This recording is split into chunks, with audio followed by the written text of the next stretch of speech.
ഓം സഹനാവവതു സഹനൗ ഭുനക്തു സഹ വീര്യം കരവാവഹൈ തേജസ്വിനാവധീതമസ്തു മാ വിദ്വിഷാവഹൈ. ഓം ശാന്തി ശാന്തി ശാന്തി. ഹരി ഓം. ഭഗവത്ഗീത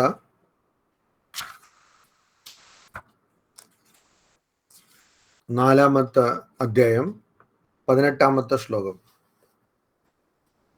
കർമ്മണ്യ കർമ്മയഃ പശ്യേത് അകർമ്മണി ച കർമ്മയഃ സ ബുദ്ധിമാൻ മനുഷ്യേഷു സയുക്തഃ കൃഷ്ണ കർമ്മകൃത്. നമ്മൾ ഇതിനു മുമ്പും കണ്ടതാണ്. ആരാണോ യഹ കർമ്മണി അകർമ്മ പശ്യേത്, ആരാണോ കർമ്മത്തിൽ അകർമ്മത്തിനെ കാണുന്നത്, അതായത് കർമ്മമുള്ള സ്ഥലത്ത് കർമ്മമില്ലാത്തത് കാണുന്നത്. അതെങ്ങനെ? ഒരു വ്യക്തി കർമ്മത്തിൽ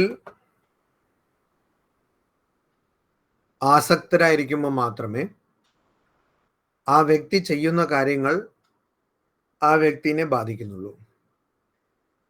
അപ്പൊ ഞാനാണ് ചെയ്യുന്നത് കർത്തൃത്വ, ഞാനാണ് അനുഭവിക്കുന്നത് ഭോക്തൃത്വ എന്നുള്ള ഈ ഭാവങ്ങൾ ഉള്ളപ്പോൾ മാത്രമേ ഒരു വ്യക്തി ചെയ്യുന്ന പ്രവർത്തനങ്ങൾ ആ വ്യക്തിയെ ബന്ധനത്തിലാക്കുന്നു.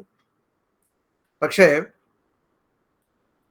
ബ്രഹ്മജ്ഞാനി അല്ലെങ്കിൽ ആത്മജ്ഞാനി, ഭഗവത് ദർശനം ലഭിച്ച വ്യക്തി, അങ്ങനെ ഒരു വ്യക്തി കർമ്മം ചെയ്യുമ്പോൾ ആ കർമ്മം ഒരിക്കലും ഞാനാണ് ചെയ്യുന്നത് അല്ലെങ്കിൽ ഞാനാണ് കർത്താവ്, ഞാനാണ് ഭോക്താവ് എന്നുള്ള ഭാവങ്ങളിലൂടെയല്ല ചെയ്യുന്നത്. അതുകൊണ്ട് ആ വ്യക്തിക്ക് ഒരിക്കലും അതുകൊണ്ട് ബന്ധനം ഉണ്ടാവില്ല. അപ്പൊ യഥാർത്ഥത്തിൽ ആ വ്യക്തി പുറമേ നമ്മുടെ കാഴ്ചയ്ക്ക് കർമ്മം ചെയ്യുന്നുവെങ്കിലും കർമ്മത്തിൽ ആ വ്യക്തി കുടുങ്ങുന്നില്ല. അപ്പോ കർമ്മണി അകർമ്മ യഹ പശ്യേത്. അപ്പൊ അവിടെ നമ്മൾ മനസ്സിലാക്കണം, അവിടെ കർമ്മം പരസ്യമായിരുന്നെങ്കിലും യഥാർത്ഥത്തിൽ അവിടെ കർമ്മം ഇല്ല. അതുപോലെ അകർമ്മണി ച കർമ്മ പശ്യേത്. ഒരു വ്യക്തി ഒരുപാട് ആഗ്രഹങ്ങൾ മനസ്സിലുകൊണ്ട് എന്തൊക്കെയോ ചെയ്യണം, എന്തൊക്കെയോ നേടണം എന്ന ആഗ്രഹങ്ങൾ കൊണ്ട് ആ വ്യക്തി പക്ഷെ ഒന്നും ചെയ്യാതെ കടന്നുറങ്ങായിരിക്കും അല്ലെങ്കിൽ മിണ്ടാതിരിക്കുമായിരിക്കും. പക്ഷേ ആ വ്യക്തി യഥാർത്ഥത്തിൽ ഞാൻ കർത്താവാണ്, ഞാനാണ് കാര്യങ്ങൾ ചെയ്യുന്നതെന്നും ഞാൻ ഭോക്താവാണ്, ഞാനാണ് എല്ലാം അനുഭവിക്കുന്നതെന്നും ഭാവങ്ങളുള്ള വ്യക്തിയായിരിക്കും. ഇത് നമുക്ക് കാണാം. നമ്മൾ അലസർ എന്ന് തള്ളി പറയുന്ന, അല്ലെങ്കിൽ കുറെ ആൾക്കാർ ഈ മെഡിറ്റേറ്റ്, ഇപ്പൊ എല്ലാവരും ധ്യാനം ശീലിക്കണം, ധ്യാനം പരിശീലനം വേണം, എല്ലാവരും മെഡിറ്റേഷനാണ് ആവശ്യപ്പെടുന്നത്. എവിടെ പോയാലും മെഡിറ്റേഷനാണ്. അപ്പൊ ഈ മെഡിറ്റേഷൻ എന്താണ്? ഈ ധ്യാനം എന്താണ്? ഈ ധ്യാനം യഥാർത്ഥത്തിൽ പരീക്ഷയിൽ നല്ല മാർക്ക് വാങ്ങിക്കണം, അല്ലെങ്കിൽ കച്ചവടം നന്നാവണം, അല്ലെങ്കിൽ ജോലി സ്ഥലത്ത് നല്ലോണം പ്രവർത്തിക്കണം എന്നുള്ള ആഗ്രഹങ്ങൾ കൊണ്ട് ചെയ്യുന്ന ധ്യാനമാണ്. അതുകൊണ്ട് ഇതൊരിക്കലും ധ്യാനമാവില്ല. അപ്പോ ആ വ്യക്തി കണ്ണു ചെമ്മിയിരുന്ന് ധ്യാനം ചെയ്താലും ആ വ്യക്തി ചെയ്യുന്നത് ധ്യാനം യഥാർത്ഥത്തിലാവില്ല. കാരണം അതിന്റെ ഉദ്ദേശം ആഗ്രഹങ്ങളാണ്. അപ്പൊ ഇവിടെ യഥാർത്ഥത്തിൽ ധ്യാനം നടക്കുന്നു എന്ന് പരസ്യമായി നമുക്ക് തോന്നിയെങ്കിലും, അങ്ങനെ നമ്മൾ കണ്ടെങ്കിലും, യഥാർത്ഥത്തിൽ അവിടെ ഒരുപാട് പ്രവർത്തനമാണ് നടക്കുന്നത്. മാത്രമല്ല കർമ്മയോഗ പ്രഭാഷണങ്ങളിൽ വിവേകാനന്ദ സ്വാമികൾ പറയുന്നത് ചിന്തിക്കുന്നതും കർമ്മമാണ് എന്നാണ്. അപ്പോൾ ചിന്തിക്കുന്നതും കർമ്മമാണെങ്കിൽ ഒരു വ്യക്തി എപ്പോഴാണോ ചിന്തിക്കാതിരിക്കുന്നത് അപ്പോഴാണ് യഥാർത്ഥത്തിൽ കർമ്മം ഇല്ലാതാകുന്നത്. നൈഷ്കർമ്മ്യം എന്നുള്ള വാക്കുണ്ട് അതിന്, ആ അവസ്ഥയ്ക്ക്. അപ്പൊ ആ അവസ്ഥയെ ഒരു വ്യക്തി എപ്പോഴാണ് പ്രാപിക്കുന്നത്? തീരെ ഒരു ചെറിയ ആഗ്രഹം പോലും ഇല്ലാത്ത അവസ്ഥ. അങ്ങനെ ഒരു അവസ്ഥ പ്രാപിക്കുമ്പോൾ മാത്രമാണ് ആ വ്യക്തി കർമ്മം ചെയ്യുന്നില്ല എന്ന് നമുക്ക് പറയാൻ പറ്റുന്നത്. അല്ലെങ്കിൽ ആ വ്യക്തി കർമ്മം ചെയ്യുന്നു. അപ്പോ ആരാണോ ഇത് മനസ്സിലാക്കുന്നത്, അതായത് പരസ്യമായി പ്രത്യക്ഷമായി കർമ്മം കണ്ടാൽ മാത്രമാണ് കർമ്മം അല്ലെങ്കിൽ അല്ല എന്ന് വിചാരിക്കുന്നതിനേക്കാൾ മനസ്സിൽ എന്താണോ ഭാവം, ആ ഭാവം ഞാനാണ് കർത്ത, ഞാനാണ് ഭോക്ത, ഞാനാണ് ചെയ്യുന്നത്, ഞാനാണ് അനുഭവിക്കുന്നത് എന്നുള്ള ഭാവം ഉണ്ടായിരുന്നാൽ മാത്രമേ യഥാർത്ഥത്തിൽ കർമ്മം നടക്കുന്നുള്ളൂ. അല്ലെങ്കിൽ അവിടെ കർമ്മമില്ല എന്ന് ആരാണോ മനസ്സിലാക്കുന്നത് ആ വ്യക്തി ബുദ്ധിമാൻ, മനുഷ്യേഷു ബുദ്ധിമാൻ, ആ വ്യക്തി മനുഷ്യർ തമ്മിൽ ഏറ്റവും ബുദ്ധിയുള്ള വ്യക്തിയാണ്. യുക്ത, ആ വ്യക്തി യോഗിയാണ്. അതായത് ആ വ്യക്തിയുടെ മനസ്സ്, ആ വ്യക്തിയുടെ പരമലക്ഷ്യം ഭഗവാൻ, ബ്രഹ്മൻ, ആത്മ എന്ന് പറയുന്ന ആ ലക്ഷ്യത്തിനെ പ്രാപിച്ചിരിക്കുന്നു, അല്ലെങ്കിൽ ആ ലക്ഷ്യത്തിൽ പ്രതിഷ്ഠിതമായിരിക്കുന്നു. മാത്രമല്ല ആ വ്യക്തി കൃഷ്ണ കർമ്മകൃത്, കൃഷ്ണ എന്ന് പറഞ്ഞാൽ എല്ലാം, സമ്പൂർണമായ കർമ്മകൃത്, കർമ്മങ്ങള്, സമസ്ത കർമ്മങ്ങളും അല്ലെങ്കിൽ എല്ലാ കർമ്മങ്ങളും, സമ്പൂർണ്ണ കർമ്മങ്ങളും ആ വ്യക്തി ചെയ്തിരിക്കുന്നു എന്ന് വെച്ചാൽ ആ വ്യക്തിക്ക് ഇനി ജനിക്കേണ്ട ആവശ്യമില്ല, ആ വ്യക്തി മുക്തപുരുഷനായിരിക്കുന്നു. അപ്പൊ ഇങ്ങനെയുള്ള വ്യക്തി യഥാർത്ഥത്തിൽ ജീവൻ മുക്ത എന്നാണ് പറയുന്നത്. അതായത് ഈ ശരീരമുള്ളപ്പോൾ തന്നെ, ശരീരം ത്യജിക്കാത്ത അവസ്ഥയിൽ തന്നെ ആ വ്യക്തി മോക്ഷം പ്രാപിച്ചിരിക്കുന്നു. ആ വ്യക്തി മുക്തനായിരിക്കുന്നു. അപ്പൊ ഇതാണ് ഇവിടെ നമ്മൾ മനസ്സിലാക്കേണ്ടത്. കർമ്മം ത്യജിക്കുന്നു എന്ന് പറഞ്ഞാൽ ഭഗവത്ഗീതയിലെ 6-ാമത്തെ അധ്യായത്തിൽ ആദ്യത്തെ ശ്ലോകത്തിൽ വരുന്ന ആശയമാണിത്. ഒരിക്കലും ഒരു വ്യക്തി ആരാണോ ആസക്തി ഇല്ലാത്ത വ്യക്തി, അനാശ്രിത കർമ്മഫലം കാര്യം കർമ്മ കരോതിഹ, ആരാണോ പ്രവർത്തനങ്ങൾ ചെയ്യുന്നത് പക്ഷെ കുറച്ചുപോലും ആസക്തി ഇല്ലാതെ ചെയ്യുന്നത്, കർമ്മഫലത്തിനോട് ഒരു ആസക്തി ഇല്ലാതെ ചെയ്യുന്നത്, ആ വ്യക്തിയാണ് യഥാർത്ഥത്തിൽ യോഗിയും സന്യാസിയും. ഔപചാരിക രീതിയിൽ സന്യാസം സ്വീകരിച്ച വ്യക്തി, അതായത് അഗ്നി ഇനി ഞാൻ സ്പർശിക്കില്ല എന്ന് പറഞ്ഞ വ്യക്തി അല്ല യഥാർത്ഥ സന്യാസി. ആ വ്യക്തിയും യഥാർത്ഥ സന്യാസി ആവാം, ആസക്തി ത്യജിച്ചെങ്കിൽ ആ വ്യക്തിയും യഥാർത്ഥ സന്യാസി ആവാം. പിന്നെ നിഷ്ക്രിയ, നിഷ്ക്രിയ, ഒരു ജോലിയും ചെയ്യാതിരിക്കുന്ന വ്യക്തി അല്ല യഥാർത്ഥ സന്യാസി. ആ വ്യക്തി അനാസക്തി ഇല്ലാത്ത വ്യക്തിയായിരുന്നാൽ മാത്രമേ യഥാർത്ഥ സന്യാസി ആവുള്ളൂ.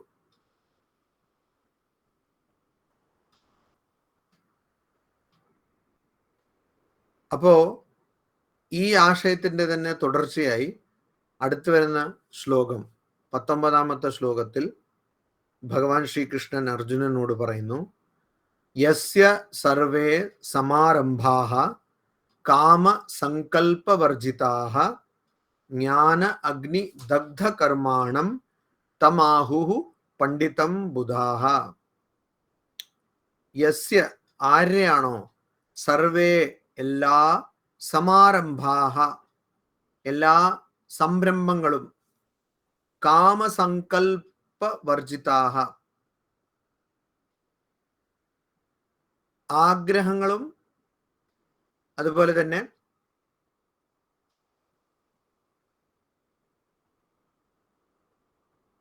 ആഗ്രഹങ്ങളും പിന്നെ സങ്കല്പങ്ങളും, ഇത് രണ്ടും ഇല്ലാതെ ഇരിക്കുന്നത്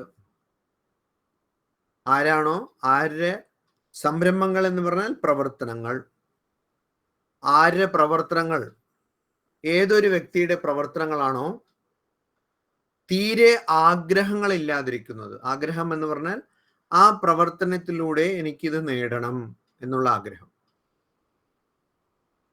അത് തീർത്ഥാടനവും ആവാം.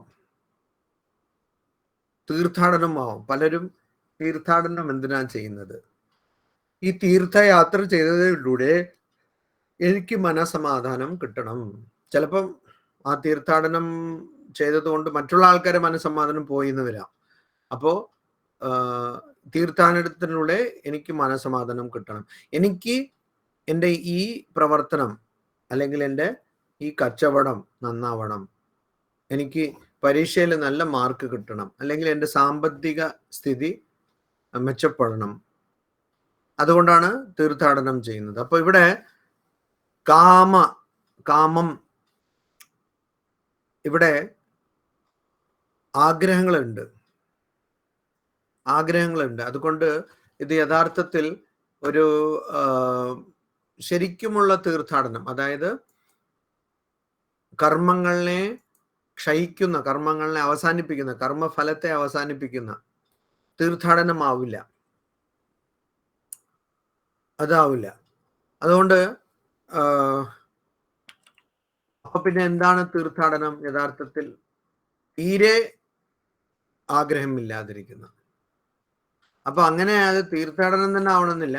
ഒരു വ്യക്തി അങ്ങനെ ഒന്നും ആഗ്രഹിക്കാതിരുന്നാൽ തന്നെ മതി.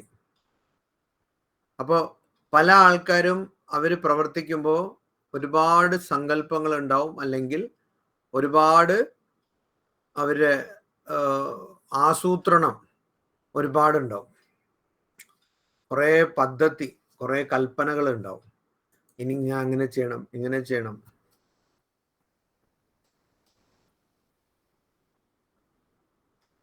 ശരിക്കും വൈരുദ്ധ്യമാണ്. പക്ഷേ പലരും ആത്മീയ ജീവിതത്തിൽ വരുമ്പോൾ ആത്മീയ ജീവിതത്തിലൂടെ സങ്കല്പം അല്ലെങ്കിൽ ആസൂത്രണം അല്ലെങ്കിൽ പദ്ധതി അല്ലെങ്കിൽ ആഗ്രഹങ്ങൾ അങ്ങനെയാണ്, കുറവാകേണ്ടതാണ്. പക്ഷെ എന്താവുന്നു, അവിടെ വലിയൊരു പൂജാമുറി വേണം, അത്യാവശ്യം കുറേ പുസ്തകങ്ങൾ വാങ്ങിച്ചു വെക്കണം, വായിക്കുന്നോ ഇല്ലയോ സ്വാമിമാരൊക്കെ വീട്ടിൽ വന്നാൽ കാണിക്കാനായിട്ട് അത് വാങ്ങിച്ചു വെക്കണം. പിന്നെ അവിടെ പോകണം, ചാർധാം പോകണം, വൃന്ദാവനം പോകണം, കാശി പോകണം. അപ്പൊ പലരും ഭക്തന്മാരാവുമ്പോൾ ഏതായാലും ഇന്ത്യൻ റെയിൽവേസിനും എയർലൈൻസിനൊക്കെ നല്ല ലാഭമാണ്. അപ്പോ കാമസങ്കല്പവർജിതാഹ, ഇത് വളരെ പ്രധാനപ്പെട്ട ഒരു കാര്യമാണ്. കാമസങ്കല്പവർജിതാഹ. ഭഗവാൻ ശ്രീ രാമകൃഷ്ണദേവൻ പറയുന്നുണ്ട്, ആത്മജ്ഞാനത്തിന്റെ ആഗ്രഹം അല്ലെങ്കിൽ ഭഗവത് ദർശനത്തിന്റെ ആഗ്രഹം ഒരു ആഗ്രഹമല്ല. ഞാനിത് പറയാൻ കാരണം എല്ലാവരും ഈ ചോദ്യം ചോദിക്കും. വിത്തണ്ഡവാദം എന്ന് പറയും സംസ്കൃതത്തില്. അപ്പൊ ഈ വിത്തണ്ഡവാദമാണ്. എല്ലാവരും പെട്ടെന്ന് ചോദിക്കും, അപ്പൊ സ്വാമിജി ഭഗവാനെ കാണാനുള്ള ആഗ്രഹമല്ലേ എന്ന്. അപ്പൊ എന്താ അതിൽ പറയുന്നത്? എന്താ? അപ്പൊ അതും ആഗ്രഹമാണല്ലോ, അതുകൊണ്ട് അത് ആഗ്രഹിക്കുന്നില്ല എന്ന്. അതല്ല. എന്തുകൊണ്ടാണ് അങ്ങനെ? കാരണം ഈ ഭഗവാനെ കാണണം എന്നുള്ള ആഗ്രഹം കൊണ്ട് മനസ്സിനെയും ശരീരത്തിനെയും നിയന്ത്രിക്കും. അങ്ങനെ നിയന്ത്രിക്കുമ്പോൾ ക്രമേണ മനസ്സ് തന്നെ ഇല്ലാതാവും. അതാണ് സമാധി.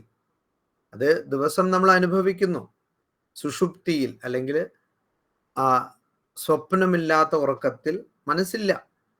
അപ്പൊ മനസ്സില്ലാത്ത ആ ഒരു അവസ്ഥ പ്രാപിക്കും. അതുകൊണ്ട് അത് ഒരിക്കലും മറ്റുള്ള കാമങ്ങൾ പോലെ ആവാൻ പറ്റില്ല. മറ്റുള്ള കാമങ്ങൾ എന്താണ്? അതും ഭഗവത്ഗീതയിൽ തന്നെ പറയുന്നു. മറ്റുള്ള കാമം എങ്ങനെയാണെന്ന് വെച്ചാൽ, ഒരു ആഗ്രഹം ഉണ്ടായിരുന്നാൽ ബഹുശാഖാഹി അനന്താഹാച്ച. ഭഗവത്ഗീതയിൽ തന്നെ മറ്റൊരു സ്ഥലത്ത് ഭഗവാൻ ശ്രീകൃഷ്ണൻ പറയുന്നതാണ്. എങ്ങനെയാണ് ആഗ്രഹം എങ്ങനെയാ വരുന്നത്? ബഹുശാഖ, പല ശാഖകളായി അനന്തമായി, അതിനൊരു അന്തമില്ലാതെ ഒരു അവസാനമില്ലാതെ എങ്ങനെ പോകത്ര, അതാണ് കാമം. പക്ഷേ ഭഗവാന്റെ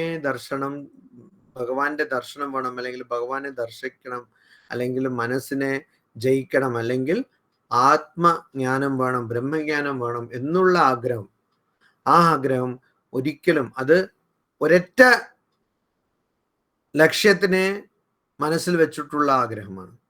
അതുകൊണ്ട് അത് ഒരിക്കലും നമുക്ക് മനസ്സിനെ വ്യതിചലനത്തിലാക്കില്ല, മനസ്സ് വ്യതിചലിക്കില്ല. അത് ഏകാഗ്രതയോട് മുന്നോട്ട് പോകും. അതുകൊണ്ട് ആ ആഗ്രഹമല്ല എന്ന് ഭഗവാൻ ശ്രീരാമകൃഷ്ണദേവൻ പറയുന്നു. അപ്പൊ ഇങ്ങനെ ആഗ്രഹം കാമസങ്കല്പ വർജിത, ആഗ്രഹങ്ങളില്ലാതെ, ഏതൊരു രീതിയിലുള്ള ആസൂത്രണങ്ങളൊന്നുമില്ലാതെ, സങ്കല്പങ്ങളൊന്നുമില്ലാതെ, കൽപ്പനകളൊന്നുമില്ലാതെ ഉള്ള ഒരു വ്യക്തി, ആ വ്യക്തി ബുധാഹ, ആ വ്യക്തിനെ ബുധാഹ പണ്ഡിതം ആഹുഹു, ആ വ്യക്തിനെ ബുധാഹ എന്ന് പറഞ്ഞാൽ ജ്ഞാനമുള്ള, ബോധം ലഭിച്ചിരിക്കുന്ന വ്യക്തി. അതായത് ഋഷി മുനിമാർ, അവര് ഇത്തരമുള്ള ഒരു വ്യക്തിനെ എന്താ വിളിക്കുന്നത്? പണ്ഡിതം ആഹുഹു. ആ വ്യക്തിനെ പണ്ഡിതൻ എന്ന് വിളിക്കുന്നു. നമ്മൾ പൊതുവെ പാണ്ഡിത്യം എന്നൊക്കെ പറഞ്ഞാൽ ആരെയാണ് പണ്ഡിതൻ എന്ന് വിളിക്കുക? കുറേ പുസ്തകങ്ങൾ വായിച്ച് ഒരുപാട് അറിവ് നേടിയ വ്യക്തിനെയാണ് നമ്മൾ പണ്ഡിതൻ എന്ന് വിളിക്കുക പൊതുവെ. പക്ഷെ ആ വ്യക്തി എങ്ങനത്തെ പണ്ഡിതനാണ്? ആ വ്യക്തിക്ക് നീന്താൻ അറിയില്ല. അതാണ് ആ പണ്ഡിതൻ. ഭഗവാൻ ശ്രീരാമകൃഷ്ണദേവന്റെ ഒരു കഥയില്ലേ, ഒരാള് ഈ വഞ്ചിയിൽ പോയി പുഴ കടക്കുന്നു. അപ്പോൾ വഞ്ചിക്കാരടുത്ത് ചോദിക്കുന്നു, നിനക്ക് നിനക്ക് ദർശനം അറിയോ, തത്വശാസ്ത്രം അറിയോ? അപ്പൊ പറയുന്നു, എനിക്കറിയില്ല എന്ന്. അപ്പോൾ വഞ്ചി ഓടിക്കുന്ന ആളിനെ അപ്പോൾ പറയുന്നു, അപ്പൊ നിന്റെ ജീവിതം തന്നെ നിന്റെ വെറുതെ പാഴായിപ്പോയി, ഒന്നുമില്ലാതെ, ഒരു ആവശ്യമില്ലാതായിപ്പോയെന്ന്. അപ്പൊ പിന്നെ ചോദിക്കുന്നു, നിനക്ക് എന്നാ വ്യാകരണം അറിയോന്ന്? അപ്പറഞ്ഞ അറിയില്ല എന്ന് പറഞ്ഞു. അപ്പൊ നിന്റെ ജീവിതം തന്നെ ഒന്നുമില്ലാതായിപ്പോയെന്ന്. അപ്പൊ എന്നിട്ട് അവസാനം അവിടെ ഒരു കൊടുങ്കാറ്റ് വരുന്നു. അപ്പോൾ ഈ വഞ്ചി ഓടിക്കുന്ന ആൾ പറയുന്നു, എല്ലാവരും വെള്ളത്തില് ചാടണം, ഇനിയും വേറെ കുറെ ആൾക്കാരുണ്ട്, അപ്പോൾ അവളെ രക്ഷപ്പെടാൻ പറ്റുള്ളൂ, അല്ലെങ്കിൽ വഞ്ചി പോകുന്നു, മുങ്ങും. അപ്പോ അയാള് ചോദിക്കുന്നു പണ്ഡിതന്റെ അടുത്ത്, നിങ്ങക്ക് നീന്താൻ അറിയാമെന്ന്. അപ്പൊ പറഞ്ഞേ, ഇല്ല, അറിയില്ല. അപ്പൊ നിങ്ങളുടെ ജീവിതം തന്നെ പോയിന്ന്. ജീവിതം പാഴായിപ്പോയി, ജീവിതം തന്നെ പോയി. അതുപോലെയാണ്, നീന്താൻ അറിയാത്ത ആൾക്കാരാണ്. ഒരുപാട് വ്യാകരണം അറിഞ്ഞിരിക്കുമെല്ലാം പാണ്ഡിത്യം, അത് യഥാർത്ഥ പാണ്ഡിത്യമല്ല. ഭഗവാൻ ശ്രീ രാമകൃഷ്ണദേവൻ തന്നെ വേറെ സ്ഥലത്ത് പറയുന്നു, പണ്ഡിതന്മാരൊക്കെ എങ്ങനെയാണ്? ഈ പരുന്ത് പോലെയാണ്. പരുന്തൊക്കെ മുകളിൽ ഇങ്ങനെ പറക്കും, പക്ഷെ താഴെ ഈ മൃതദേഹങ്ങളെ തന്നെ നോക്കിക്കൊണ്ടിരിക്കും. അപ്പൊ അവിടെ പോയി അതിനെ കഴിക്കണമെന്ന്. അപ്പൊ അങ്ങനത്തെ കഴുകന്മാര് പോലത്തെ ആൾക്കാരാണ് ഈ പണ്ഡിതന്മാർ. എന്തുകൊണ്ട്? എന്ത് തന്നെ അവര് വലിയ ശാസ്ത്രമൊക്കെ പറഞ്ഞാലും അവരുടെ നോട്ടം, അവരുടെ ലക്ഷ്യം എവിടെയാണ്? നമുക്കും കിട്ടണം പണം, ആഗ്രഹങ്ങൾ. എനിക്കും സമ്പത്ത് വേണം, എനിക്കും ധനം വേണം, എനിക്ക് പേരും പ്രശസ്തിയും വേണം എന്നുള്ള ആഗ്രഹങ്ങൾ. അപ്പൊ അവരല്ല യഥാർത്ഥ പണ്ഡിതന്മാർ എന്ന്. അപ്പോ പണ്ഡിതന്മാര് എന്ന് വിളിക്കുന്നത് ഈ ഋഷിമുനി ആരനെ വിളിക്കുന്നത്? ആരാണോ പ്രവർത്തിക്കുമ്പോൾ ഒരിക്കലും ഫലത്തിനെ കുറിച്ച് ചിന്തിക്കാതെ, മാത്രമല്ല ആ പ്രവർത്തനത്തിന് വലിയൊരു ആസൂത്രണം ഒന്നും ചെയ്യാതെ, പ്ലാൻ ചെയ്യാതെ, സങ്കല്പ എനിക്കിത് ചെയ്യണം, അത് ചെയ്യണം എന്നൊന്നും ആലോചിക്കാതെ പ്രവർത്തിക്കുന്നു. അപ്പോ എന്തുകൊണ്ടാണ് അങ്ങനെ ചെയ്യുന്നത്? കാരണം ആ വ്യക്തിയുടെ കർമാണം ജ്ഞാന അഗ്നിദഗ്ധ. ആ വ്യക്തിയുടെ കർമ്മങ്ങൾ, ഇവിടെ കർമ്മം എന്ന് പറയുമ്പോൾ കർമ്മഫലത്തിനെയാണ് ഉദ്ദേശിക്കുന്നത്. നമ്മൾ എന്തെങ്കിലും ഒരു പ്രവർത്തനം ചെയ്യുമ്പോൾ, ഞാനാണ് കർമ്മം ചെയ്യുന്നത് എന്ന് വിചാരിച്ചുകൊണ്ട് പ്രവർത്തിക്കുമ്പോൾ അവിടെ എന്താവുന്നു? അവിടെ ഞാൻ ചെയ്യുന്ന കർമ്മത്തിന് ഫലം ഉണ്ടാവുന്നു. ആ ഫലം എന്നെ ബന്ധനത്തിൽ കൊടുക്കുന്നു. അതുപോലെ തന്നെ ഞാനാണ് അനുഭവിക്കുന്നത് എന്ന് വിചാരിച്ച് അനുഭവിക്കുന്ന എല്ലാം തന്നെ എന്നെ ബന്ധനത്തിൽ കൊടുക്കുന്നു. അപ്പോ ഈ ബന്ധനത്തിൽ കൊടുക്കുന്ന ഇത്തരം പ്രവർത്തനങ്ങൾ, കാരണം അത് ആ ഭാവമുള്ളത് കൊണ്ട്, ഞാനാണ് പ്രവർത്തിക്കുന്നതെന്നും ഞാനാണ് അനുഭവിക്കുന്നതെന്നുമുള്ള ഭാവങ്ങൾ ഉള്ളത് കൊണ്ട്, ഇത്തരം പ്രവർത്തനങ്ങളും ഇത്തരം അനുഭവങ്ങളും എന്ത് ചെയ്യുന്നു? നമ്മൾ കൊടുക്കുന്നത് കൊണ്ട് ഓരോ പ്രവർത്തനത്തിനും ഒരു കർമ്മഫലം ഉണ്ടാവുന്നു, ഓരോ അനുഭവത്തിനും ഒരു കർമ്മഫലം ഉണ്ടാവുന്നു. അപ്പോ ചായ ഉണ്ടാക്കിയാൽ കർമ്മഫലം, അത് കുടിച്ചാൽ വേറെ ഒരു കർമ്മഫലം.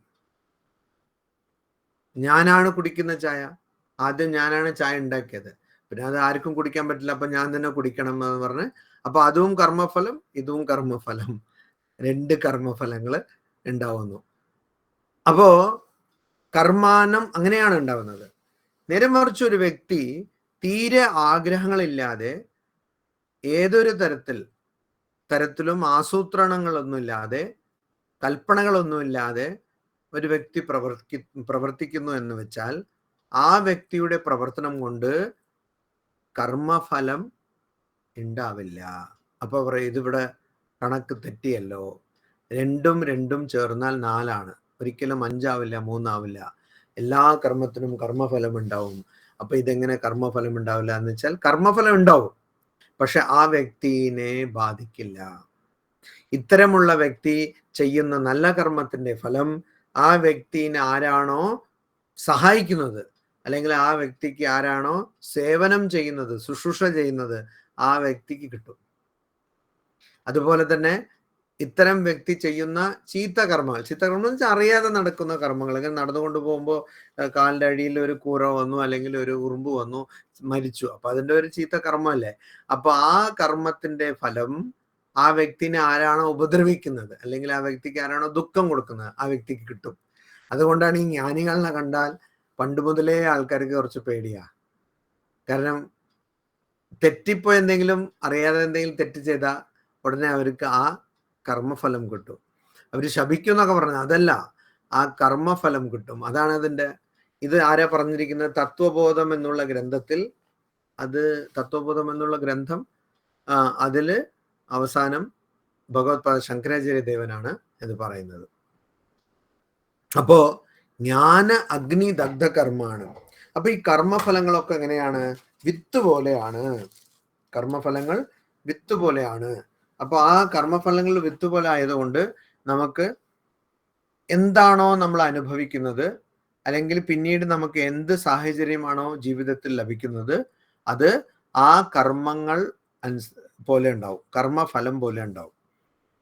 അപ്പൊ ഞാൻ ചീത്ത കർമ്മം ചെയ്താൽ എനിക്ക് ചീത്ത സാഹചര്യം, ചീത്ത അനുഭവങ്ങൾ കിട്ടും. നല്ല കർമ്മം ചെയ്താൽ നല്ല സാഹചര്യം, നല്ല അനുഭവങ്ങൾ കിട്ടും. ചീത്ത കർമ്മങ്ങളുടെ ഫലം ചീത്തയാണ്, നല്ല കർമ്മങ്ങളുടെ ഫലം നല്ലതാണ്. നന്മയുടെ ഫലം നന്മയാണ്, തിന്മയുടെ ഫലം തിന്മയാണ്. അപ്പൊ അങ്ങനെയാണ്. അപ്പോ ഇതൊരു വിത്ത് പോലെയാണ്. നമ്മൾ എന്താണോ അവിടെ ഇടുന്നത്, ഏത് വിത്താണോ നമ്മൾ ഇടുന്നത്, അത് തന്നെയാണ് മുളച്ചു വരുന്നത്. അങ്ങനെയാണ്. ഒരിക്കലും ഞാൻ ഒരു തക്കാളി ചെടീൻ്റെ വിത്തിട്ടാൽ ഒരിക്കലും അവിടെ വഴുതനങ്ങ വരില്ല, അതെപ്പോഴും തക്കാളി വരുള്ളൂ. അതങ്ങനെയാണ്. അപ്പൊ അതുകൊണ്ട് അതിനെ, ഈ കർമ്മങ്ങളിനെ വിത്ത് എന്നും പറയും. വിത്തിന് വേറൊരു ഗുണമുണ്ട്. എന്താണ്? നമ്മൾ ഒരു കോഫി ഇപ്പൊക്കെ ഉണ്ടല്ലോ, കോഫി ഷോപ്പ് കോഴിക്കോടില് ഏഷ്യയിലുള്ള ആകെ കടൽ തീരത്തിലുള്ള ആകെ ഒരൊറ്റ സ്റ്റാർബക്സ് കോഫി ഷോപ്പ് കോഴിക്കോടിലാണ്. ഇതിനെ പറഞ്ഞ അവർ ആഘോഷിക്കാൻ എന്താ വേണ്ടെന്നല്ല. Only Starbucks outlet on a beach, ഏഷ്യയിൽ വെച്ച് തന്നെ, വേറെ എവിടെ ഇല്ല. അത്ര വലിയ കാര്യമായിപ്പോയി. അപ്പോൾ അത് വലിയൊരു ആഘോഷം. അപ്പോൾ ഈ കോഫി ഷോപ്പിൽ പോയാൽ നമ്മൾ എന്താ കാണുന്നത്? കോഫിന്റെ വിത്ത് അതെടുത്ത് അവരെന്ത് ചെയ്യുന്നു? അത് അവിടെ ആ മെഷീനിൽ, കോഫി മേക്കറിൽ ഇട്ട് അവിടെ തന്നെ റോസ്റ്റ് ചെയ്യുന്നു. അപ്പൊ ആ വിത്ത്, റോസ്റ്റ് ചെയ്ത വിത്ത്, അത് എത്ര തന്നെ നമ്മൾ ഇട്ടാലും അതൊന്നും വരില്ല. അതുപോലെ തന്നെ നമ്മൾ ഈ കഴിക്കുന്ന പരിപ്പ്, ഇതൊക്കെ എല്ലാം വിത്തല്ലേ യഥാർത്ഥത്തിൽ. അപ്പോൾ ആ വിത്തൊക്കെ നമ്മൾ എന്ത് ചെയ്യുന്നു? വേവിച്ച് കളയുന്നു. ആ വേവിച്ച വിത്തിനെ നമ്മൾ നിലത്തിട്ടാൽ എന്താവും? ഒന്നും വരില്ല. അപ്പോ അതുപോലെ തന്നെ, അപ്പോ ജ്ഞാന അഗ്നി ദഗ്ധ എന്ന് വെച്ചാൽ കത്തിക്കുന്നു, അല്ലെങ്കിൽ വേവിക്കുന്നു എന്നും പറയാം. അപ്പോ എങ്ങനെ കത്തിക്കുന്നു? അഗ്നിയിലൂടെ കത്തിക്കുന്നു, തീയിലൂടെ കത്തിക്കുന്നു. എന്താണ് ഇവിടെ തീ? ജ്ഞാനമാണ് ഇവിടെ തീ. അപ്പോ കർമ്മഫലങ്ങൾ ഒരുപാട് ഇങ്ങനെ വിത്ത് വെച്ചിരിക്കുന്നു എന്ന് വെച്ചോളൂ. അപ്പൊ ആ വിത്തൊക്കെ അവസാനം അതിനെ കത്തിച്ചു കളഞ്ഞാൽ അതുകൊണ്ട് ഒന്നും, ഒരു ചെടിയും വളരില്ല, ഒന്നും തന്നെ അതുകൊണ്ട് ഉണ്ടാവില്ല. അപ്പോ ജ്ഞാനം ഒരുപാട് ഇങ്ങനെ കർമ്മഫലം ഉണ്ട്. എത്രയോ ജന്മജന്മാന്തരങ്ങളായി ചെയ്തു വന്ന കർമ്മങ്ങളുടെ വലിയ കർമ്മഫലത്തിന്റെ വലിയൊരു ഇത് നമ്മൾ കൊണ്ടു നടക്കുന്നു. കുറേ വിത്തുകൾ, എത്രയോ ചാക്ക് പോലെ വിത്തുകൾ നമ്മൾ കൊണ്ടു നടക്കുന്നു. പക്ഷേ ഒരു മുഹൂർത്തത്തിൽ നമുക്ക് ജ്ഞാനം ലഭിച്ചാൽ അതൊക്കെ എന്താകുന്നു? തീയിൽ കത്തിച്ച വിത്ത് പോലെ, അല്ലെങ്കിൽ ചുട്ട വിത്ത് പോലെ, അല്ലെങ്കിൽ വേവിച്ച വിത്ത് പോലെ അങ്ങനെ ആകുന്നു. അപ്പൊ അത് ഒരിക്കലും, അതുകൊണ്ട് നമുക്ക് വേറെ ഒന്നും കർമ്മഫലം അനുഭവിക്കേണ്ടി വരുന്നില്ല. അങ്ങനെ ആവുമ്പോൾ ആ വ്യക്തി ആ ജന്മമാണ് ആ വ്യക്തിയുടെ അവസാന ജന്മം. പിന്നെ ആ വ്യക്തി ജനിക്കുന്നില്ല. കാരണം ജനിക്കാൻ പിന്നെ വേറെ കർമ്മഫലമൊന്നുമില്ല. അതുകൊണ്ട് ഇപ്പൊ ജ്ഞാന അഗ്നി ദഗ്ധ കർമാണം, ഏതൊരു വ്യക്തിന്റെ ആരുടെ എല്ലാ സംരംഭങ്ങളും ഒരു കൽപ്പനയും ഇല്ലാതെ ആഗ്രഹങ്ങളും ഇല്ലാതിരിക്കുന്നു, ആരാണോ എന്ത് ചെയ്താലും ആഗ്രഹിക്കാതെ സങ്കല്പങ്ങളില്ലാതെ ചെയ്യുന്നത്, അതാണ് ഭഗവത്ഗീതയിൽ തന്നെ വേറെ സ്ഥലത്ത് പറയും, യദൃച്ഛാ ലാഭ സന്തുഷ്ട, എന്താണോ ആ വ്യക്തിയുടെ അടുത്ത് വരുന്നത് അതിൽ തന്നെ സന്തുഷ്ടനായിരിക്കുന്നു, അതിൽ തന്നെ സന്തുഷ്ടനായിരിക്കുന്നു. അത്തരമുള്ള വ്യക്തി, ആ വ്യക്തിയുടെ കർമ്മങ്ങളൊക്കെ എല്ലാം ജ്ഞാനം കൊണ്ട് ചുട്ടിരിക്കുന്നു. അപ്പോൾ ജ്ഞാനത്തിന്റെ തീ കൊണ്ട് ചുട്ടിരിക്കുന്നു. അതുകൊണ്ട് ആ വ്യക്തിക്ക് വേറെ കർമ്മഫലമൊന്നും അനുഭവിക്കേണ്ടി വരുന്നില്ല. അതുകൊണ്ട് ആ വ്യക്തിനെ പണ്ഡിതന്മാർ എന്നാണ് പറയുന്നത്. ആര് പറയുന്നു? ബുധാഹ, ഋഷിമുനിമാർ. അതായത് ഇതറിഞ്ഞ ആൾക്കേ പറയാൻ പറ്റുള്ളൂ. കണക്ക് 2 2 4 എന്നുള്ളത് എല്ലാവർക്കും പറയാം. പക്ഷേ ഈ ഡിഫറൻഷ്യൽ കാൽക്കുലസ് അല്ലെങ്കിൽ ഇന്റഗ്രൽ കാൽക്കുലസ് എന്നൊക്കെ പറഞ്ഞാൽ അത് പഠിച്ച ആൾക്കാർക്കേ അറിയാൻ പറ്റുള്ളൂ. ബാക്കി ആൾക്കാർക്ക് ഇത് ശരിക്കും ഒരു ഒരു വിദ്യാഭ്യാസ സ്ഥാപനത്തില് ഞാൻ പോയിരുന്നു. അപ്പൊ ഞാൻ അവിടെ പറഞ്ഞു കാൽക്കുലസ് പഠിക്കണം എന്ന്. അപ്പൊ അവിടെ ഉള്ള പല അധ്യാപകരും മനസ്സിലാക്കിയിരിക്കുന്നത് കാൽക്കുലസിനെ കാൽക്കുലേഷൻ എന്നാണ്. അപ്പൊ അവർക്ക് സംഗതി ഒന്നും പിടികിട്ടില്ല. അപ്പൊ അവർ പറഞ്ഞു കാൽക്കുലേഷൻ എല്ലാ സ്ഥലത്തും വേണമല്ലോ. ഞാൻ പറഞ്ഞു അതല്ല, ഇത് വേറെ ഗണിതത്തിന്റെ ഒരു പാഠമാണ് കാൽക്കുലസ്. ആയിക്കോട്ടെ.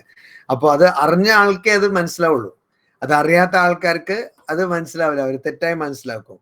അതുപോലെ തന്നെ ആർക്കാണോ ജ്ഞാനം ലഭിച്ചിരിക്കുന്നത്, ആർക്കാണോ ജ്ഞാനമുള്ളത്, അവര് മാത്രമേ ഇത് മനസ്സിലാക്കുള്ളൂ. അതുകൊണ്ട് അത്തരം വ്യക്തികളാണ് ഇത്തരം വ്യക്തികളെ പണ്ഡിതൻ എന്ന് പറയുന്നത്. അപ്പൊ ഇതാണ് യഥാർത്ഥ പണ്ഡിതൻ.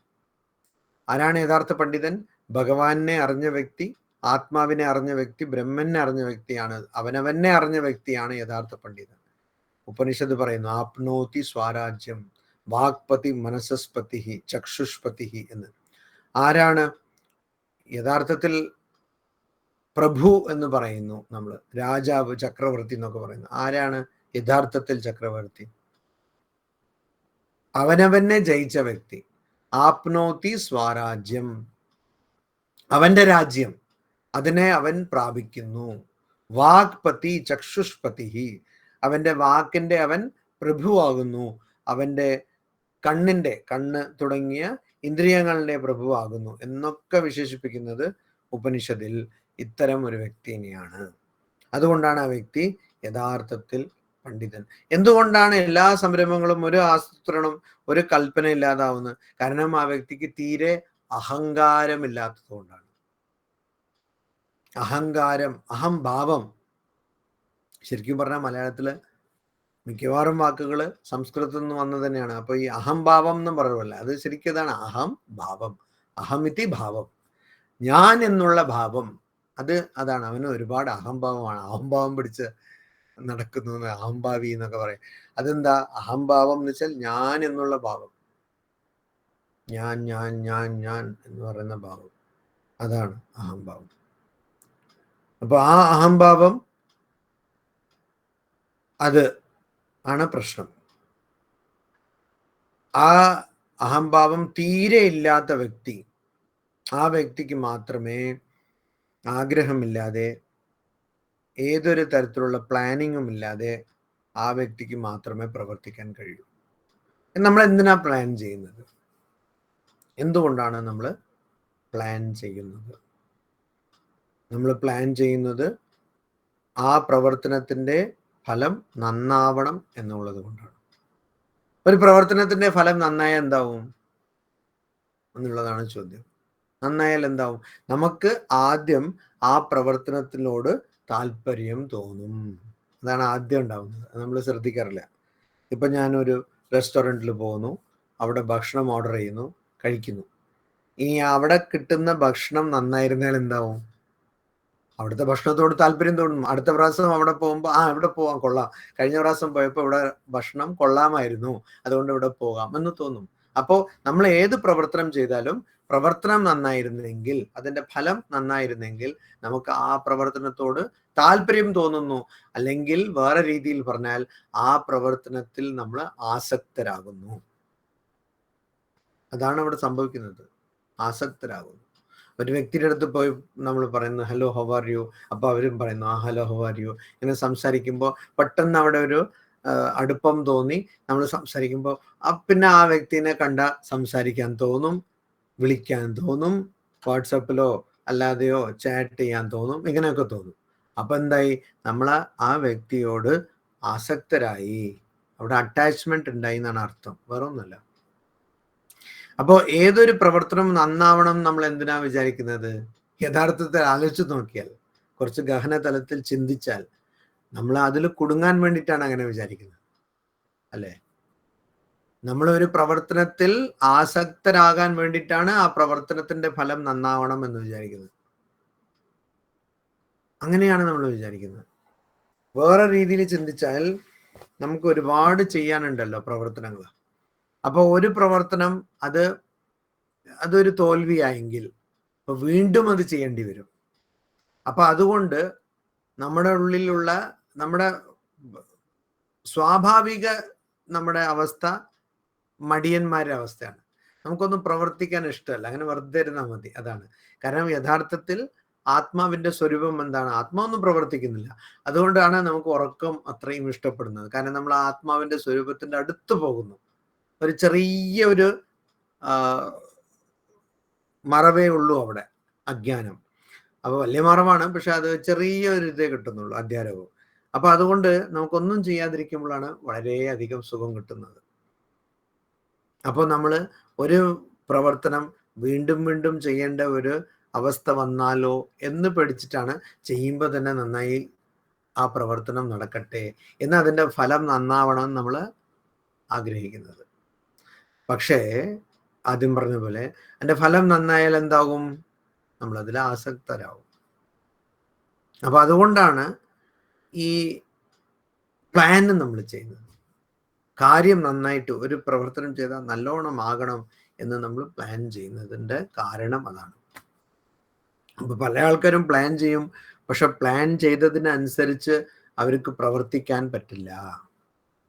പ്ലാൻ ചെയ്യും, നല്ല ഫസ്റ്റ് ക്ലാസ് പ്ലാൻ ആയിരിക്കും. അങ്ങനത്തെ പ്ലാൻ ആരും കണ്ടിട്ട് പോലും ഉണ്ടാവില്ല. പക്ഷെ പ്രവർത്തനത്തിൽ അതൊന്നും തന്നെ ഉണ്ടാവില്ല. ഈ പ്ലാനിനും പ്രവർത്തനത്തിനും ഒരു ബന്ധം ഉണ്ടാവില്ല. അങ്ങനെ ആൾക്കാരുണ്ട്. അതെന്തുകൊണ്ടാണ്?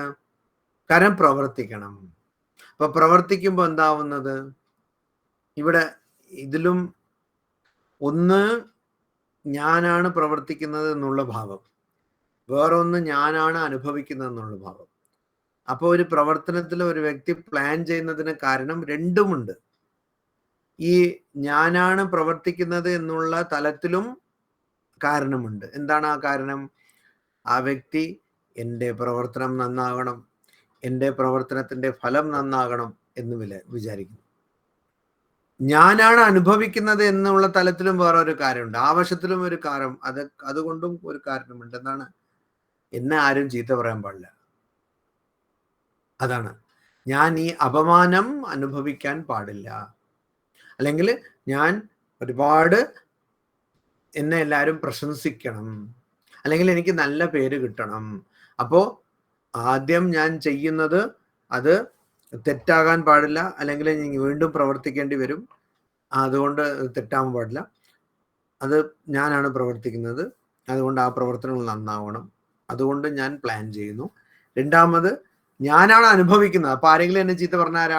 ഞാനല്ലേ ചീത്ത കേൾക്കുന്നത്, അതുകൊണ്ട് ഞാൻ പ്ലാൻ ചെയ്യണം. അപ്പോ വേറെ രീതിയിൽ നോക്കിയാൽ ഞാനാണ് പ്രവർത്തിക്കുന്നത്, ഞാനാണ് അനുഭവിക്കുന്നത് എന്നുള്ള ഭാവങ്ങൾ ഇല്ലാതെ ഒരു വ്യക്തിക്ക് ഒരിക്കലും പ്ലാൻ ചെയ്യാൻ പറ്റില്ല. പ്ലാൻ ചെയ്യാനേ പറ്റില്ല. അതായത് ആ വ്യക്തി പ്ലാൻ ചെയ്യുന്നില്ല എന്നല്ല, ആ വ്യക്തിക്ക് പറ്റില്ല. കാരണം ഞാനാണ് പ്രവർത്തിക്കുന്നതെന്ന് വിചാരിച്ചാലേ പ്ലാൻ ഒക്കെ ചെയ്യാൻ പറ്റുള്ളൂ. ഞാനാണ് അനുഭവിക്കുന്നതെന്ന് വിചാരിച്ചാലേ പ്ലാൻ ചെയ്യാൻ പറ്റുള്ളൂ. ആ വ്യക്തിക്ക് പ്ലാൻ ചെയ്യാൻ പറ്റില്ല. അപ്പൊ ആ വ്യക്തി സ്വാഭാവികമായി സ്വതവേ യദൃച്ഛാലാഭ സന്തുഷ്ടോ എന്നുള്ള അവസ്ഥ പ്രാപിക്കുന്നു. എന്താണോ വരുന്നത് ആ വ്യക്തി അതിനനുസരിച്ച് പ്രവർത്തിക്കുന്നു, അല്ലെങ്കിൽ അതിനെ അങ്ങനെ സ്വീകരിച്ച് സന്തുഷ്ടനായിരിക്കുന്നു. ഇത്രയും കാര്യങ്ങളാണ് ഈ ശ്ലോകത്തിൽ ഭഗവാൻ പറയുന്നത്. അതുകൊണ്ടാണ് പണ്ഡിതൻ. ഭഗവാൻ ശ്രീ രാമകൃഷ്ണദേവൻ പറയും, ചില വ്യക്തി അല്ലെങ്കിൽ ചില അവതാര പുരുഷന്മാർ ജ്ഞാനം ലഭിച്ചതിന് ശേഷം അവര് ഞാൻ എന്നുള്ളതിനെ അവര് കളയുന്നില്ല, അത് വെച്ചിരിക്കുന്നു. എന്തുകൊണ്ട്? പൊതുജനങ്ങൾക്ക് ഉപദേശം നൽകാൻ വേണ്ടി. അപ്പോൾ പ്ലാനിങ് ഒക്കെ പറഞ്ഞപ്പോൾ നമ്മൾ വിവേകാനന്ദ സ്വാമികളുടെ കാര്യങ്ങൾ വായിച്ച ചിലപ്പോൾ അത്ര സൂക്ഷ്മ തലത്തിൽ പോലും പ്ലാൻ ചെയ്തിരിക്കുന്നു എന്ന് നമുക്ക് കാണാൻ പറ്റും. അപ്പൊ നമ്മൾ വിവേകാനന്ദ സ്വാമികൾ അജ്ഞാനിയാണെന്ന് പറയാൻ പറ്റും. വിവേകാനന്ദ സ്വാമികളുടെ അവതാര പുരുഷനാണ്. മറ്റുള്ള വ്യക്തികൾക്ക്, അതായത് മറ്റുള്ള സാധാരണ ജനങ്ങൾക്ക്, പൊതുജനങ്ങൾക്ക് ഉപദേശം നൽകാൻ വേണ്ടി, അവർക്ക് ജ്ഞാനം പകർന്നു കൊടുക്കാൻ വേണ്ടിയിട്ടാണ് ഇത്തരം അത് ഭഗവാൻ ശ്രീ രാമകൃഷ്ണദേവൻ പറയും ജ്ഞാനേർ അമി, അതായത് ജ്ഞാനത്തിന്റെ അഹം എന്നുള്ള ആ ഒരു ഭാവം അവര് വച്ചിരിക്കുന്നത്. അപ്പൊ ഇവിടെ ജ്ഞാനത്തിലൂടെ ഞാനാണ് പ്രവർത്തിക്കുന്നത് എന്നുള്ള ഭാവവും ഞാനാണ് അനുഭവിക്കുന്നത് എന്നുള്ള ഭാവവും രണ്ട് ഭാവങ്ങളും നഷ്ടപ്പെടുന്നു. അത് എങ്ങനെയാണോ തീ കത്തിച്ച് കളയുന്നത്, അതുപോലെ അത് ജ്ഞാനത്തിന്റെ തീ കത്തിച്ചു കളയുന്നു. അതുകൊണ്ട് അവിടെ എന്താകുന്നു? ആ വ്യക്തി യഥാർത്ഥത്തിൽ പണ്ഡിതൻ ആകുന്നു.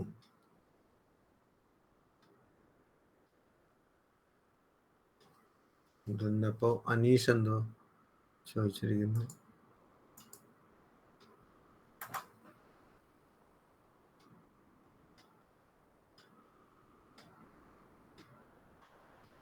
അനീഷ് ഇവിടെ ഒരു ചോദ്യം ചോദിച്ചിരിക്കുകയാണ്.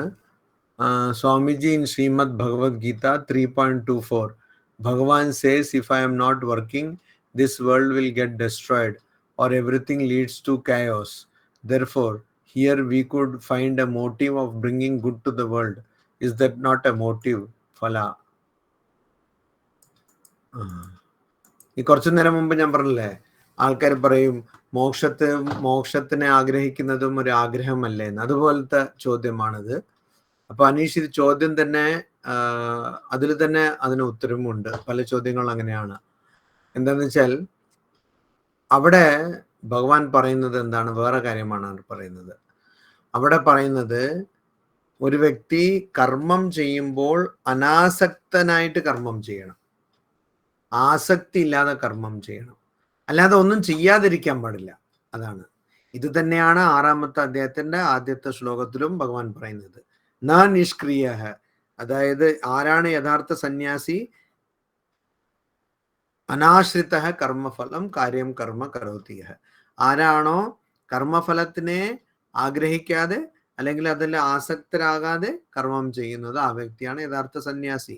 അല്ലാതെ ഒന്നും ചെയ്യാതെ വ്യക്തിയല്ല, ഒന്നും ചെയ്യാതിരിക്കുന്ന വ്യക്തിയല്ല. അപ്പൊ അത് തന്നെയാണ് ഇവിടെ പറയുന്നത്. ഞാൻ യഥാർത്ഥത്തിൽ ഒന്നും ചെയ്യേണ്ട ആവശ്യമില്ല എന്ന് ഭഗവാൻ പറയുന്നുണ്ട് അവിടെ. പക്ഷെ ഞാൻ ഒരു മുഹൂർത്തം പോലും ഒന്നും ചെയ്യാതെ ഇരിക്കുന്നില്ല.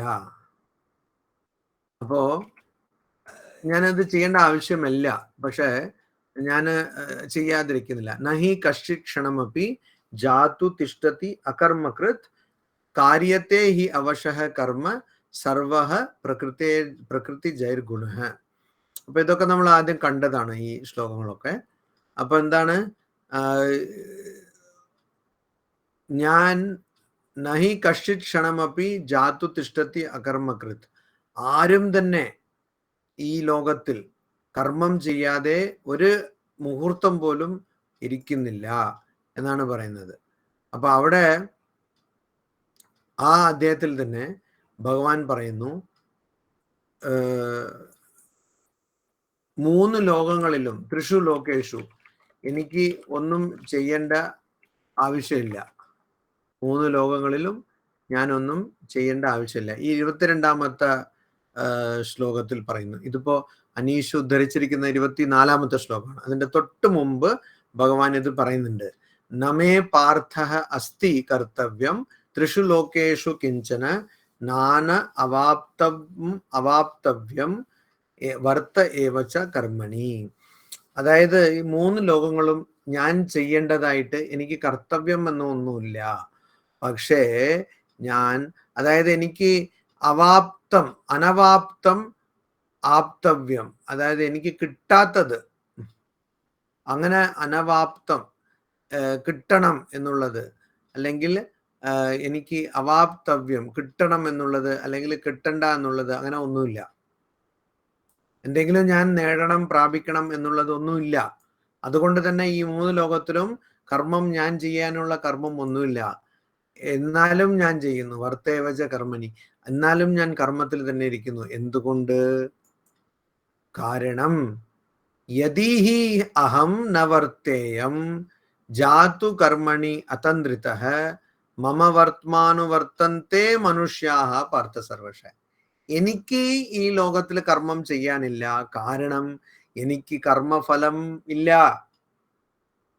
ശരിക്കും പറഞ്ഞാൽ ഈ ഭഗവാൻ ശ്രീകൃഷ്ണൻ പറഞ്ഞത് ഏതൊരു ജ്ഞാനിക്കും പറയാം. ഇവിടെ പറഞ്ഞത് ഏതൊരു ബ്രഹ്മജ്ഞാനിക്കും പറയാം. ആ ബ്രഹ്മജ്ഞാനിന്റെ അടുത്ത് ഈ 2 ഭാവങ്ങളില്ല. അനീഷ് കേൾക്കുന്നുണ്ടോ? കേൾക്കുന്നുണ്ടെങ്കിൽ ഒരു സ്പീക്കർ ഇട്ടിട്ട് പറ കേൾക്കുന്നു. ഒരു ജ്ഞാനിക്ക് ഈ 2 ഭാവങ്ങളാണ് പ്രധാനം. അതായത് കർത്തൃത്വം, ഞാനാണ് കർത്താവ്, ഞാനാണ് പ്രവർത്തിക്കുന്നത് എന്നുള്ളതും, ഞാനാണ് ഭോക്താവ്, ഞാനാണ് അനുഭവിക്കുന്നത് എന്നുള്ളതും 2 ഭാവങ്ങൾ. ഈ ഭാവം ആർക്കാണോ ഉള്ളത് ആ വ്യക്തി കർമ്മം ചെയ്തേ പറ്റൂ. ഈ ഭാവം ആർക്കാണോ ഇല്ലാതെ, അതായത് തീരെ അനാസക്തരായിരുന്ന വ്യക്തി ഒരു കർമ്മവും ചെയ്യേണ്ട ആവശ്യമില്ല. അപ്പോ എങ്ങനെയാണ് ശ്രീകൃഷ്ണൻ പറയുന്നത്, ഭഗവാൻ ശ്രീകൃഷ്ണൻ പറയുന്നത്, ഞാൻ കർമ്മം ചെയ്തില്ലെങ്കിൽ അപ്പൊ എന്താവും? എല്ലാരും എന്നെ അനുകരിക്കും. സർവശഃ മമ വർത്തുമ അനുവർത്തന്തെ, എന്റെ വഴി, വർത്തുമ വഴി, മമ എന്റെ, സർവശഃ എല്ലാ രീതിയിലും അവര് അനുവർത്തന്തെ അനുകരിക്കും. അപ്പൊ അങ്ങനെ അനുകരിക്കുമ്പോ എന്താവും? അവർക്കൊക്കെ ഞാനാണ് ചെയ്യുന്നത്, ഞാനാണ് അനുഭവിക്കുന്നത് എന്നുള്ള ഭാവമുണ്ടല്ലോ. അപ്പൊ അവര് ചെയ്യേണ്ടത് അവർ ചെയ്തില്ലെങ്കിൽ അവർക്ക് ഇങ്ങനെ ഭാവമുള്ളത് കൊണ്ട് അവരെന്താവും? ഉത്സീദേയു ഇമേ ലോക ന കുര്യാം കർമ്മചേതഹം. ഈ ലോകങ്ങളൊക്കെ കർമ്മം ചെയ്യാത്തത് കൊണ്ട് എന്താകും? ഉത്സീദേഹേ. ഉത്സീദേഹേ എന്ന് വെച്ചാൽ നശിച്ചു പോകും. മാത്രമല്ല സങ്കരസ്യ ച കർത്താ സ്യാം ഉപഹന്യാം ഇമഹ പ്രജഃ. അപ്പൊ അവരെന്നെ അനുഗ്രഹിക്കുന്നത് കൊണ്ട് അവരൊന്നും കർമ്മങ്ങൾ ചെയ്തില്ലെങ്കിൽ ഈ ലോകങ്ങൾ നഷ്ടപ്പെട്ടു പോകും. അങ്ങനെ ഞാൻ ഇതിനെ നഷ്ടപ്പെടുത്തിയ ഒരു വ്യക്തിയാണ്. കാരണം എന്നെ അനുകരിച്ചിട്ടില്ല അവർ കർമ്മം ചെയ്യാതിരിക്കുന്നത്. അതാണ് അവിടെ പറയുന്നത്. അപ്പൊ അത് മോട്ടീവല്ല കേട്ടോ. അനീഷ് അത് മനസ്സിലാക്കണം. അത് മോട്ടീവല്ല. അതായത് ഞാൻ വേറൊരു ഉദാഹരണം പറഞ്ഞാൽ മനസ്സിലാവും. ഒരു വ്യക്തി ന്യൂക്ലിയർ ഫിസിക്സിൽ PhD ചെയ്തു. എന്നിട്ട് ആ വ്യക്തി പഠനം ചെയ്തുകൊണ്ടിരിക്കുകയാണ്. പക്ഷെ ആ വ്യക്തിക്ക് എന്താണ്? അത്രയും പഠിച്ചതുകൊണ്ട് ആ വ്യക്തിക്ക് ഇതൊക്കെ പഠിക്കേണ്ട ആവശ്യമില്ല. അതൊക്കെ കാണാപ്പാടമാണ്. ഇത് വേറൊരു തരത്തിലുള്ള ഉദാഹരണമാണ്. അപ്പൊ അതുകൊണ്ട് ആ വ്യക്തി പഠിക്കുന്നില്ല. അത് കണ്ടിട്ട് ഒരു 10ാം ക്ലാസ്സിൽ പഠിക്കുന്ന കുട്ടി പറയുന്നോ, നിങ്ങൾ പഠിക്കുന്നില്ല അതുകൊണ്ട് ഞാനും പഠിക്കുന്നില്ല എന്ന്. മനസ്സിലായോ അനീഷ്? അല്ല മനസ്സിലാവുന്നുണ്ടോ? മനസ്സിലാവുന്നുണ്ട് സ്വാമിജി. അപ്പൊ അത് മോട്ടീവല്ല. അത് മോട്ടീവല്ല. മാത്രമല്ല അവിടെ ഭഗവാൻ ശ്രീകൃഷ്ണൻ ലോകത്തിന് നന്മ കൊണ്ടുവരണം എന്നുള്ള ഉദ്ദേശം കൊണ്ടല്ല അങ്ങനെ പറയുന്നത്. therefore we could find a motive of bringing good to the world. അതല്ല അവിടെ ഉദ്ദേശം. അവിടെ എന്താ ഉദ്ദേശം എന്ന് വെച്ചാൽ, ഞാൻ പ്രവർത്തിച്ചില്ലെങ്കിൽ എന്റെ കാരണം പറഞ്ഞ്, എന്റെ പേര് പറഞ്ഞ് ആരും അവര് ചെയ്യേണ്ട കർമ്മം ചെയ്യില്ല. എന്തുകൊണ്ടാണ് അവരത് ചെയ്യേണ്ടത്? കാരണം അവരാ ഭാവം അവർക്കുള്ളത് കൊണ്ട്. ഞാനാണ് കർത്ത, ഞാനാണ് ഭോക്ത എന്നുള്ള ഭാവം ഉള്ളത് കൊണ്ട്. അല്ലാതെ യഥാർത്ഥത്തിൽ ആത്മാവൊന്നും കർമ്മം ചെയ്യുന്നില്ല. അനീഷിന് ഇത് മനസ്സിലായോ? മനസ്സിലായി സ്വാമിജി. അവിടെ എന്തോ ഒരു തടസ്സം ഉണ്ടല്ലോ. മനസ്സിലായി സ്വാമിജി? അപ്പൊ ഭഗവാന്റെ പാത എല്ലാവരും ഭഗവാൻ കാണിച്ചത് കൊടുത്തതുപോലെ പിന്തുടരുന്നതാണെങ്കിൽ പിന്നെ നമുക്ക് ഒരു ഈവിൾ ആ ഒരു ലെവലിൽ കാണുമോ നമുക്ക്? അതായത് അല്ല, നമ്മുടെ അതല്ല അവിടെ സമൂഹത്തിൽ പറയുന്നത്. രണ്ട് തരത്തിൽ അതല്ല കാണും. അതല്ല പറയുന്നത്. അങ്ങനെയല്ല. ഭഗവാന്റെ പാദം എന്ന് വെച്ചാൽ നിങ്ങളിപ്പോ പറയുന്നത് മൊത്തം ഭഗവത്ഗീത തന്നെയാണ്. അതല്ല അവര് ഉദ്ദേശിക്കുന്നത്. അവിടെ തന്നെ വേറൊരു അർത്ഥവും 24 ഭഗവത്ഗീതയില് ഓരോ ശ്ലോകത്തിന്റെ അർത്ഥം മനസ്സിലാക്കണമെങ്കിൽ അതിന്റെ തൊട്ടു മുമ്പും തൊട്ടു പിന്നിലുള്ള ശ്ലോകങ്ങളും വായിക്കണം. അപ്പോൾ അത് ഒരു തുടർച്ചയായിട്ട് നിങ്ങൾക്ക് മനസ്സിലാവും. നോക്കൂ, ഇവിടെ നോക്കൂ, 26-ാമത്തെ ശ്ലോകം, അതേ 3-ാമത്തെ അധ്യായത്തിൽ 25-ാമത്തെ ശ്ലോകം, 26-ാമത്തെ ശ്ലോകം. ന ബുദ്ധിഭേദം ജനയേത് അജ്ഞാനാം കർമ്മസംഗിനാം. അതായത് അജ്ഞാനികളായിരിക്കുന്ന വ്യക്തികൾ തമ്മിൽ, അതുപോലെ തന്നെ കർമ്മസംഗിനാം, അതായത് കർമ്മത്തിൽ ആസക്തരായിരിക്കുന്നവർ തമ്മിൽ, ന ബുദ്ധിഭേദം ജനയേത്, അവരുടെ ബുദ്ധിയിൽ കുഴപ്പങ്ങൾ ഉണ്ടാക്കാൻ പാടില്ല. അപ്പൊ എന്താണ് യഥാർത്ഥ ആത്മ എന്ന് പറയുന്ന അവസ്ഥ? എന്താണ്? ഒരു പ്രവർത്തനവും ചെയ്യാതിരിക്കുന്ന അവസ്ഥയാണ്. പക്ഷേ ആഗ്രഹങ്ങളൊക്കെ ഉള്ള ഒരു വ്യക്തിയുടെ അടുത്ത് ഇത് പറഞ്ഞാൽ ആ വ്യക്തി ഒന്നും ചെയ്യാതിരിക്കാൻ പറ്റോ? അനീഷ്? പറ്റില്ല. ഞാൻ വേറൊരു രീതി പറയാം. ഭഗവാൻ ശ്രീരാമകൃഷ്ണദേവന്റെ ഈ ലോകത്തിന് വേണ്ടിയിട്ട് സഹധർമ്മിണിയായി വന്ന സാരദാദേവി. ഈ സാരദാദേവി കൊൽക്കത്തയിൽ എവിടെയാ താമസിച്ചത്? ഉദ്ബോധനിൽ, മായേരുപാടി. ആ ഉദ്ബോധനിൽ താമസിക്കുമ്പോൾ അതിന്റെ തൊട്ടടുത്തുള്ള സ്ഥലമാണ് ഗിരീഷ് ചന്ദ്ര ഘോഷിന്റെ വീട്. അത് വലിയ വീടായിരുന്നു. പിന്നെ നടുക്ക് 2 വശത്തും റോഡൊക്കെ ആക്കിയപ്പോ ചെറുതാക്കി. ബാഗ് ബസാർ എന്നുള്ളതാണ് സ്ഥലം. അപ്പൊ ഈ ഗിരീഷ് ചന്ദ്ര ഘോഷിന്റെ വീട്ടിന്റെ മുകളിൽ പോയ അവിടുന്ന് സാരദാദേവിയുടെ അവിടെ താമസിച്ചിരുന്ന ഇന്നുള്ള അത്ര കോൺക്രീറ്റ് കാട് അല്ലായിരുന്നു അന്ന്. അപ്പൊ അവിടെ നിന്ന് കാണുമായിരുന്നു. അപ്പൊ അതുകൊണ്ട് എന്ത് ചെയ്യും, ഗിരീഷ് ചന്ദ്ര ഘോഷ് ആ സ്ഥലം ആ ദിക്കിൽ പോലും നോക്കില്ല അത്ര. എന്താണെന്ന് വെച്ചാൽ അത്ര പാവിയാണ് ഞാൻ. അപ്പൊ എന്റെ കണ്ണുകൊണ്ട് സാരദാദേവിനെ നോക്കിയാൽ ചിലപ്പോ തെറ്റായ ഭാവം വന്നാലോ എന്ന്. ഇവിടെ മനസ്സിലാക്കണം, ആരാ പറയുന്നത്? ഗിരീഷ് ചന്ദ്ര ഘോഷ് അത്രയും വലിയ ഭക്തനാ പറയുന്നത്. അപ്പൊ എന്തുകൊണ്ടാണ് അങ്ങനെ വിചാരിക്കുന്നത്? കാരണം അതാണ് ശീലം. അങ്ങനെ പ്രവർത്തനങ്ങൾ ചെയ്ത് ശീലിച്ചതാണ്. അതേ ഗിരീഷ് ചന്ദ്ര ഘോഷ് പറയും, ഞാനൊരു സ്ഥലത്ത് നിന്നാൽ ആ സ്ഥലത്തിന്റെ താഴെ 10 അടി വരെയും അത് പാപമായി പോയിന്ന്, ആ ഭൂമി തന്നെ അശുദ്ധമായി എന്ന്. അപ്പോ അങ്ങനെ പറയും. അപ്പോ എന്തുകൊണ്ട്? അതാണ് ചെയ്തു വന്ന ശീലം. അപ്പൊ ഒരു വ്യക്തി എന്താണോ ശീലിക്കുന്നത് അത് മാറ്റി ആ മനസ്സിനെയും ഇന്ദ്രിയങ്ങളെയും നിയന്ത്രിച്ചില്ലെങ്കിൽ ആ വ്യക്തി, അപ്പൊ എവിടെയാണോ നന്മ ഉള്ളത് അവിടെ നന്മ കാണില്ല. ഇതിന് പല ഉദാഹരണങ്ങളുണ്ട്. ഞാൻ ഈ അടുത്ത കാലത്ത് ഉജ്ജയിൻ പോയിരുന്നു. അപ്പൊ അവിടെ ഞാൻ കണ്ട ഒരു നല്ല തമാശ തന്നെ പറയാം. അവിടെ ഉജ്ജയിനിൽ എങ്ങനെയാന്ന് വെച്ചാൽ അവിടെ തൊട്ടടുത്ത് കാലഭൈരവ അമ്പലമുണ്ട്, കാലഭൈരവന്റെ അമ്പലമുണ്ട്. അപ്പൊ ഈ കാലഭൈരവന് നിവേദിക്കുന്ന വസ്തുക്കളിൽ പ്രധാനപ്പെട്ട വസ്തു മദ്യമാണ് അവിടെ നിവേദിക്കുന്നത്. അപ്പൊ അവിടെ അടുത്ത് ഒരു ബീവറേജ് എന്ന് നമ്മൾ പറയില്ലേ, അത് പീടിക ഉണ്ട്. അവിടെ എന്താ എഴുതി വെച്ചിരിക്കുന്നത്? പ്രസാദ് ഷോപ്പ് എന്ന്. പ്രസാദം വിൽക്കുന്ന പീടിക എന്നാണ് എഴുതി വെച്ചിരിക്കുന്നത്. കാരണം അവിടെ പ്രസാദം ഇതാണല്ലോ. അപ്പൊ പല ആൾക്കാരും മദ്യപിക്കണം എന്ന് ആഗ്രഹമുള്ളപ്പോ, ഇത് ഞാൻ ഉണ്ടാക്കി പറയുന്നല്ലോ, ഉള്ള സംഭവമാണ്. മദ്യപിക്കണം എന്ന് ആഗ്രഹം ഉണ്ടാവുന്നതാവും അവർ ഉടനെ ആ കാലഭൈരവ അമ്പലത്തേക്ക് പോകും. നല്ല കോസ്റ്റ്ലി മദ്യം വാങ്ങിച്ചിട്ട് പോവും. അവിടെ അതെങ്ങനെ നിവേദിച്ച് കൊടുക്കും. അപ്പൊ അവിടെ തന്നെ കുടിച്ചവര് മലയാളത്തിൽ പറഞ്ഞ ഫിറ്റാവും. ഇതെന്തുകൊണ്ട്?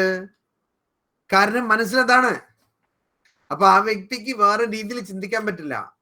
അതുകൊണ്ട് കർമ്മത്തിൽ ആസക്തനായിരിക്കുന്ന ഒരു വ്യക്തിയുടെ അടുത്ത് നീ കർമ്മം ചെയ്യാൻ പാടില്ല എന്ന് പറഞ്ഞാൽ എല്ലാ ആഗ്രഹങ്ങളും വെച്ചുകൊണ്ട് തന്നെ ആ വ്യക്തി ഒരു കർമ്മവും ചെയ്യില്ല.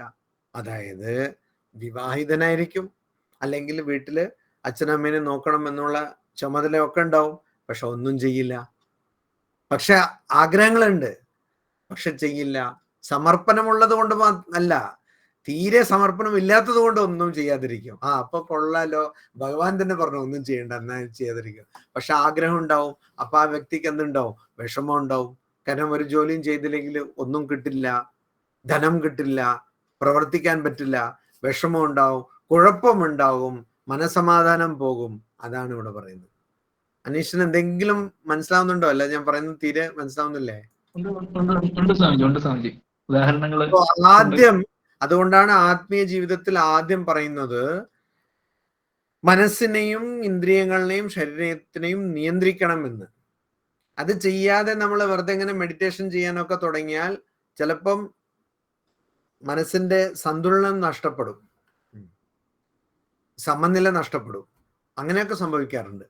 അതെന്തുകൊണ്ടാണ്? ഒരുപാട് ആഗ്രഹങ്ങളോടുകൂടി നമ്മൾ ധ്യാനിക്കാനൊക്കെ ഇറങ്ങിയാൽ അങ്ങനെ നടക്കും. അപ്പൊ അതാണ് ഇവിടെ പറയുന്നത്. കർമ്മസംഗിനാം, അത് ബുദ്ധിഭേദം അജ്ഞാനാം കർമ്മസംഗീനാം. അജ്ഞൻ ആരാണോ, അതായത് അജ്ഞാനി ആരാണോ, അവർക്കും കർമ്മത്തിൽ ആസക്തരായിരിക്കുന്നവർക്കും പ്രവർത്തിക്കണമെന്നേ പറയാൻ പറ്റുള്ളൂ.